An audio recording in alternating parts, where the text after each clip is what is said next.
Hey, morning, y'all. You're night owl here. No, not really. Just fucked up circadian rhythm. We are at 2 o'clock in the morning, and I just got done doing about a 30-minute take talking about my weight loss journey when I closed it out and debating on, how I wanted to, if I wanted to go edit it and, do whatever. And ran across an article, and it has begun. When Trump said that he was going to get rid of the people who were in charge of the withdrawal from Afghanistan and punish them accordingly, he wasn't lying. So the article is basically from NBC News. I'm not a big fan, but it was, of course, they've got to put in their diatribe of, the snark. It's always in there. This tidbit of shit that, negative cockadoodoo. Anywho, but yeah, it's basically giving you the facts if you can get past all the cockadoodoo. And it's saying, Lieutenant was it Lieutenant Colonel or Lieutenant General? Anyway, some dude last name Donahue apparently was assigned over into Afghanistan and helped, was a co-contributor over there, flopping the Afghanistan withdrawal. They, to understand how military promotions work, basically, it's a board selection type of thing once you get above E7 or E6. And when you E7s and above are a board selection. And basically you have to put together this pretty picture and a packet of shit and prove you're worthy. And then they basically eeny, meeny, miny, moe the packets, and they come down to however available slots there are.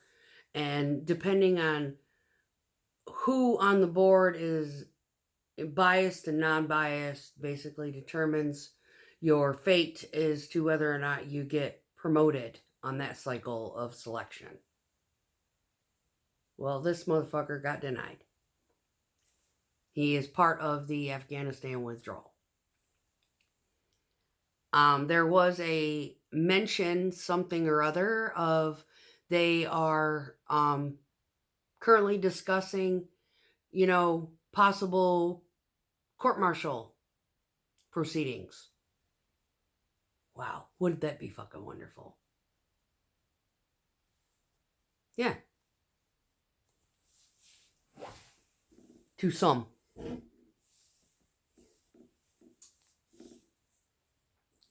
I'm, having been served in the military and having, how did we term it? Anyway, we moved out of all our equipment, all of our shit, packed it all up, burned it, threw it away, whatever wasn't necessary. And we got everybody established, manifested. We lost funds because of good old Obama cut our money. And we had to figure out, one of our withdrawal issues was we had to figure out how to get all of our shit,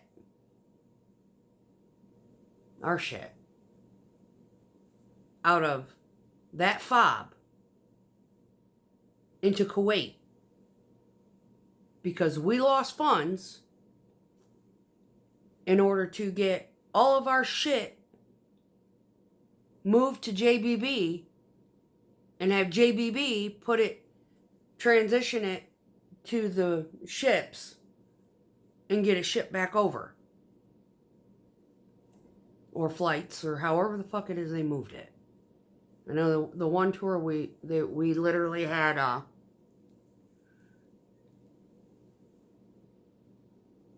it was, we had a port of entry type of thing where we would unload cargo ships, and it would go through that, and then get loaded onto flatbeds like Hex, but they were run by civilian contractors, and sometimes military, depending on how many assets we needed in order to move the shit that we had. And they would bring it in, and we'd unload it at our post where they assigned us, kind of thing.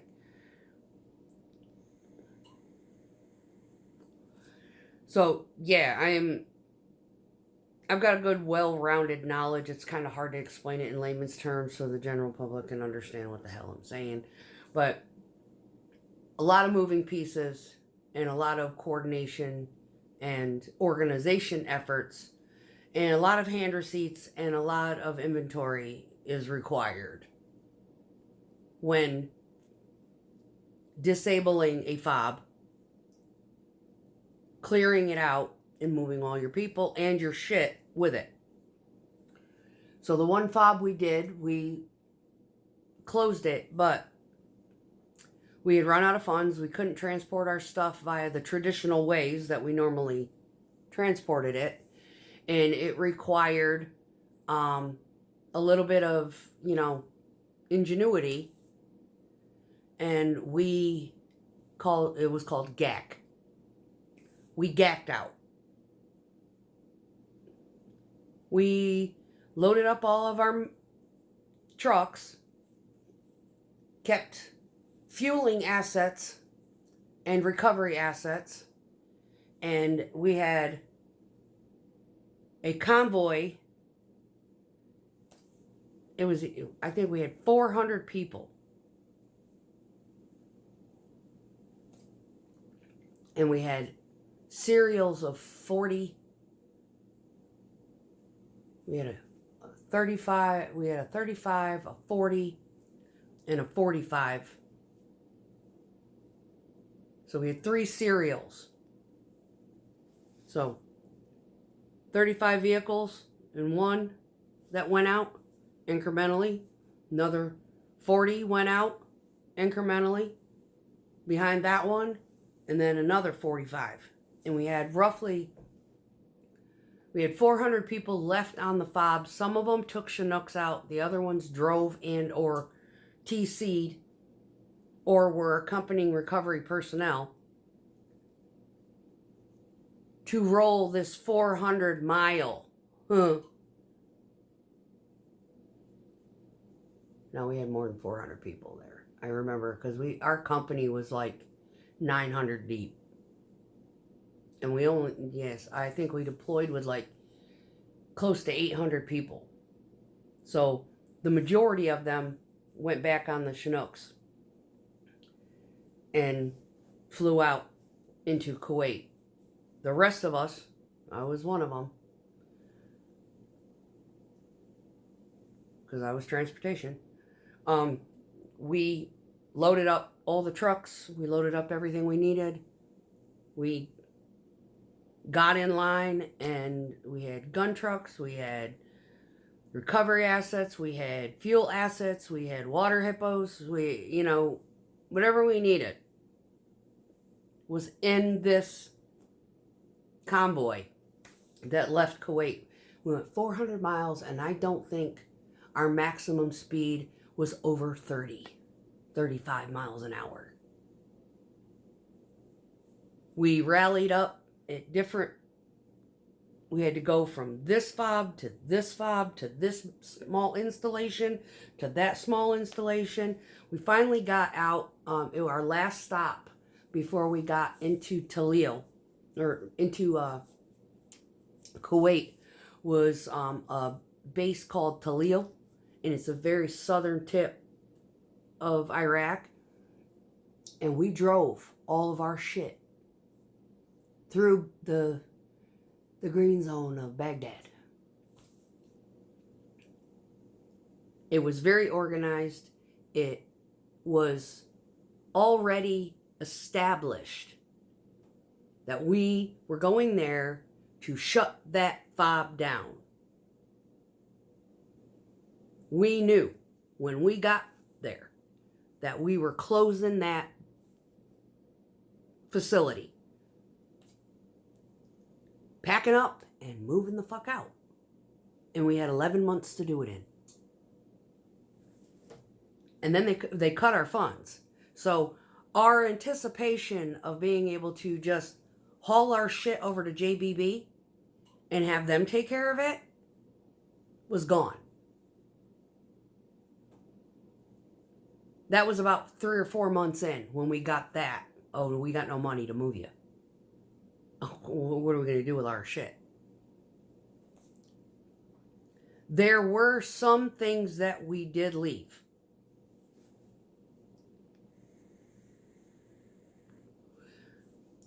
For the Iraqi government, the Iraqi police, and that was pre-negotiated. It wasn't a scramble. It was, they bought them, whatever facility, whatever assets we had, probably, yeah, I think it was like A1 Abrams or something. We left them there, thinking, old ones, you know. There was a lot of stuff that we refused to leave there. And we rolled out with it.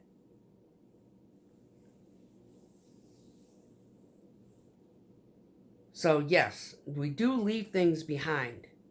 But we leave behind in a manner in which is peaceful. There was no controversy.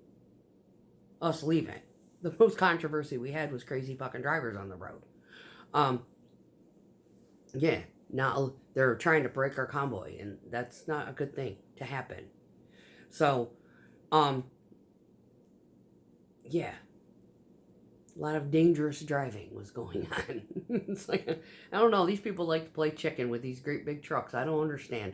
But anyway, yeah, these individuals who were in charge of that withdrawal need to be punished.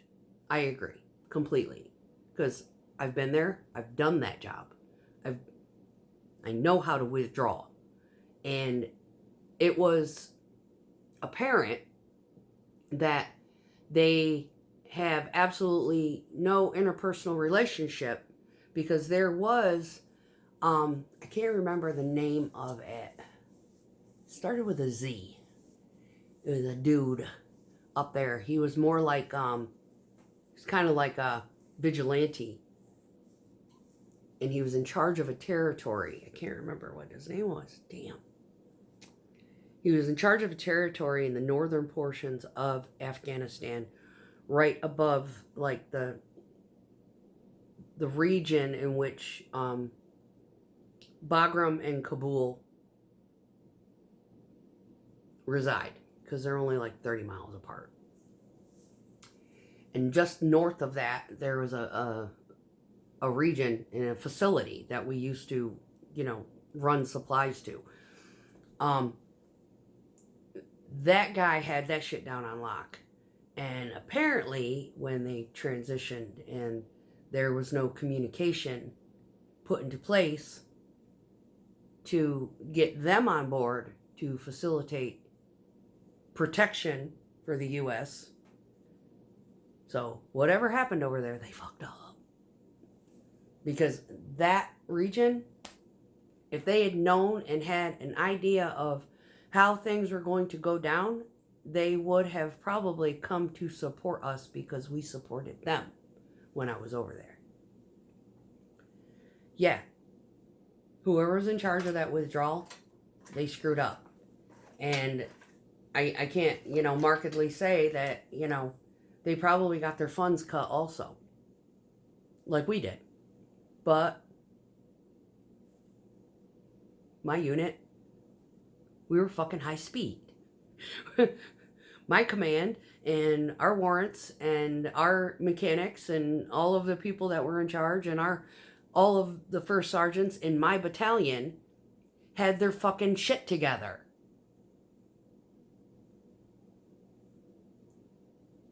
I don't know what happened over there and what unit was over there and how they obviously didn't take it serious enough. And 13 people fucking died under their watch. And we lost billions of dollars of good equipment because they failed their fucking mission. Period. They failed. They fucked up. So, President Trump is right. They do not deserve to fuck up, move up, and get any promotion if they're in a field grade status and it requires a board and any sort of approval thereof. Yeah, you stuck, motherfucker. You're going to retire or get the fuck out on an RCP at that rank. Because people lost their fucking lives needlessly under your watch.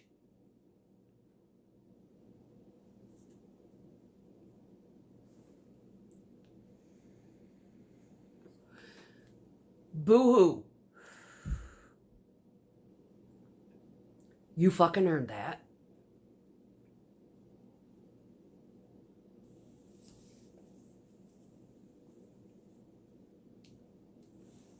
So, yeah. Good. Precious. $10,000+ a month. You can fucking stay there until you finally sign your paperwork and get the fuck out. Resign your commission. Be gone. Because you suck. Donahue.